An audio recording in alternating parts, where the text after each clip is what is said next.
Bharat Bhushan Tiwari encounter मामले में एक नया मोड़ आ गया है। जी हां, उनके परिवार वालों ने आरा सिविल कोर्ट में जाकर के जो बयान दिया है उसको लेकर के अब नई तरह की चर्चाएं शुरू हो गई है और साफ तौर से परिवार वालों ने यह कह दिया कि मुझे बिहार पुलिस पर बिल्कुल भरोसा नहीं है, अब मुझे केवल अदालत पर भरोसा है। तो क्या न सरकार पे भरोसा है इन्हें, न पुलिस पर भरोसा है, और आखिरकार ये इस तरह का बयान क्यों दे रहे हैं और वो कौन सी बातें हैं जो अब कोर्ट तक पहुंच गई है और अभी तक उन बातों का खुलासा नहीं हुआ था। सारी जानकारी मैं आप आज के इस एपिसोड में, इस वीडियो में देने वाला हूं, तो इसे आखिर तक जरूर देखिएगा। नमस्कार, मैं हूं डॉक्टर सुरजीत सिंह और आप देख रहे हैं YBN बिहार झारखंड। तो जी हां, अब सारा मामला जो है वो न्यायिक प्रक्रिया पर आकर के टिक गया है कि क्या अदालत से इंसाफ मिलेगा भरत भूषण तिवारी के परिवार वालों को, या फिर जो न्यायिक जांच की जा रही है वहां से इंसाफ की उम्मीद लगाएं ये परिवार वाले। क्योंकि पहले से ही उन्होंने अल्टीमेटम दिया हुआ था कि 9 जुलाई से आमरण अनशन शुरू कर देंगे और यही बात जाके दोहराई कोर्ट में कि हमें अगर न्याय नहीं मिला तो 9 तारीख से हम आमरण अनशन शुरू कर देंगे, और ऐसा होता हुआ नजर भी आया। अब सवाल यह उठता है कि जब ये लोग वहां कोर्ट में गए तो वहां पर क्या क्या बातें हुई, किन किन लोगों के बयान लिए गए। तो वहां पर भरत भूषण तिवारी की माता जी जो हैं आशा देवी, उनके बयान लिए गए।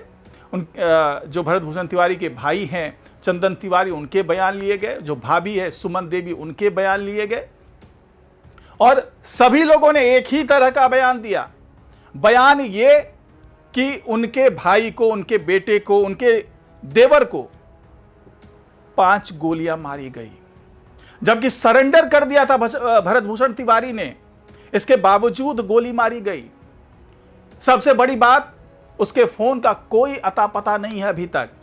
क्या पुलिस वाले ये सोच रहे थे कि भरत भूषण तिवारी इस पूरे चीजों की रिकॉर्डिंग कर रहा है तो बाद में इसे सोशल मीडिया पर डालेगा, उससे पहले एनकाउंटर कर दो और उस फोन को जो है जब्त कर लो, उसको नष्ट कर दो ताकि कोई भी सबूत ना बचे। लेकिन यहां पर ये चूक कर गए पुलिस वाले। उन्हें यह नहीं पता था कि सब कुछ लाइव टेलीकास्ट चल रहा है, यानी इतना मौका नहीं मिलेगा कि आप फोन को लेकर के नष्ट कर देंगे और सारे सबूत मिट जाएंगे। हालांकि अभी यह कहना बड़ा मुश्किल है कि हकीकत क्या है। वहां के जो तमाम साक्ष्य हैं, जो प्रत्यक्षदर्शी हैं, जो गवाह हैं, वो तो चीख चीख कर यही कह रहे हैं कि यह एनकाउंटर नहीं हत्याकांड है। लेकिन अगर पूरी जिम्मेदारी से बात की जाए तो इसकी अभी न्यायिक जांच चल रही है। न्यायिक जांच में तमाम साक्ष्यों का भी विश्लेषण किया जाएगा, तमाम गवाहों, प्रत्यक्षदर्शियों से बात की जाएगी, तमाम पुलिस वालों से बात की जाएगी, अधिकारियों से बात की जाएगी, मौके पे मौजूद हर वर्ग, हर पक्ष से बात की जाएगी। अब उसके बाद क्या चीजें निकल करके आती है, क्योंकि कई चीजें होंगी। फॉरेंसिक जांच की रिपोर्ट लगेगी, बैलिस्टिक जांच की रिपोर्ट लगेगी, पोस्टमार्टम की रिपोर्ट लगेगी, और जो परिस्थिति जन्य जो तमाम साक्ष्य हैं उसकी रिपोर्ट लगेगी। उसके बाद न्यायिक जांच, क्योंकि ये रिटायर्ड जज के अध्यक्षता में सारी जांच चल रही है, तो उस जांच के बाद ये तय होगा कि जो आरोप भरत भूषण तिवारी के परिवार वाले लगा रहे हैं क्या वही सच है।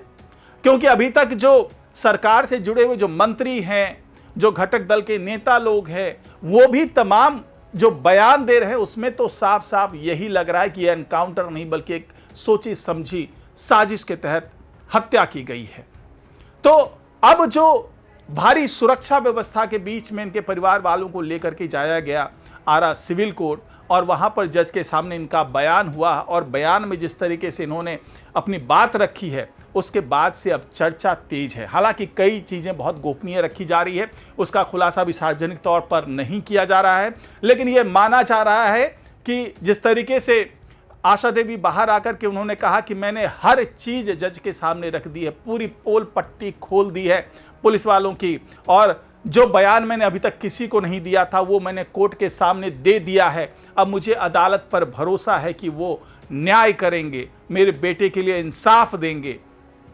और उस वक्त ये मामला भी सामने आया। इन्होंने, परिवार वालों ने बताया कि उन पर दबाव भी डाला जा रहा है। पुलिस अधिकारियों की तरफ से दबाव डाला गया, क्योंकि पिछले दिनों ये निकल कर बात आई थी कि एसपी राज ने जो भरत भूषण तिवारी के भाई है चंदन तिवारी, उनको भी कहा था कि तुम्हारा भाई अपराधी है और ज़्यादा नौटंकी ना करो, ड्रामा ना करो, नहीं तो तुम्हारा हश्र भी वैसा ही होगा। इस तरह के आरोप लगाए। मैं ये नहीं कह रहा कि ये सच्चाई है, लेकिन इस तरह के आरोप चंदन तिवारी ने लगाए।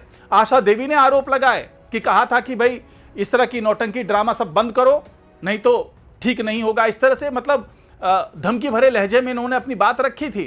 तो उसके बाद से मामला और संगीन होता गया। बाद के दिनों में ये भी आरोप लगाए गए कि उनके घर के आसपास में एक बिना नंबर प्लेट की गाड़ी चक्कर लगा रही है, और इसकी शिकायत उन्होंने जगदीशपुर के डीएसपी पंकज कुमार मिश्रा को की, और पंकज कुमार मिश्रा ने तत्काल एक्शन कर लेते हुए जो है इनके आसपास, इनके घर के आसपास 5 सुरक्षा कर्मियों की, यानी जो 5 पुलिसकर्मी हैं उसमें एक अधिकारी है, उसकी नियुक्ति कर दी ताकि इनकी सुरक्षा पूरी तरीके से सुनिश्चित की जा सके। इस बीच में जो बिहार मानवाधिकार आयोग है उन्होंने भी सरकार को ये सिफारिश दी है कि भाई आप इनको अंतरिम राहत तुरंत दीजिए। तो ये सारी चीज़ें जो है अब खुल करके कोर्ट के सामने रखी गई, और उम्मीद जताई जा रही है कि अब भरत भूषण तिवारी के मामले में अदालत जो है इन्हें न्याय देगा।